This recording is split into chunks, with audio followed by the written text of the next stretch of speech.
નમસ્કાર, હું માધવી વોરા વડોદરા શહેર અને જિલ્લા નોટરી એસોસિએશનની પ્રમુખ છું. આજે અમે માનનીય કલેક્ટર સાહેબ શ્રી સમક્ષ ગુજરાતમાં નવા નિયુક્ત થયેલા નોટરીશ્રીઓનો સ્ટેમ્પિંગના લાયસન્સ ફાળવવા માટે સત્તાવાર વિનંતી કરીએ છીએ કે ભારત સરકાર દ્વારા વડોદરામાં 800 કરતાં વધારે નોટરીશ્રીઓને લાયસન્સની ફાળવણી થઈ છે, પરંતુ એવા નોટરીશ્રીઓને હજી પણ સ્ટેમ્પિંગનું લાયસન્સ ફાળવવામાં આવ્યું નથી, જેથી નોટરીશ્રીઓ અને સામાન્ય જનતા માટે, નોટરી વર્ગ માટે, બંને માટે મુશ્કેલી ઊભી થઈ રહી છે.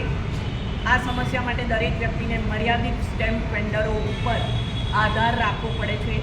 તેઓ સ્ટેમ્પના દર કરતાં વધારે રૂપિયા આમ જનતા પાસેથી અને નોટરી પાસેથી પણ વસૂલતા હોય છે.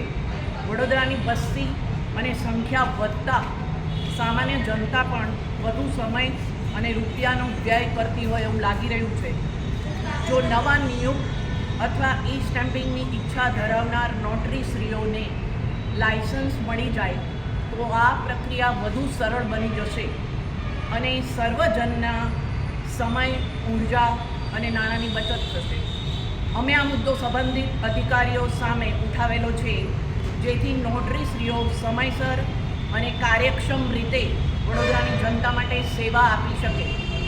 અમને પૂરી આશા છે કે સંબંધિત વિભાગો અમારા મુદ્દા ઉપર તાત્કાલિક પગલાં લેશે અને સ્ટેમ્પિંગનું લાયસન્સ માગનાર તમામ નોટરીશ્રીઓને લાયસન્સ વહેલાથી પ્રદાન કરશે. આ અમારો એક પૂર્ણતઃ જનહિતનો પ્રયાસ છે. એમાં કોઈ અમારો રાજકીય આશય નથી.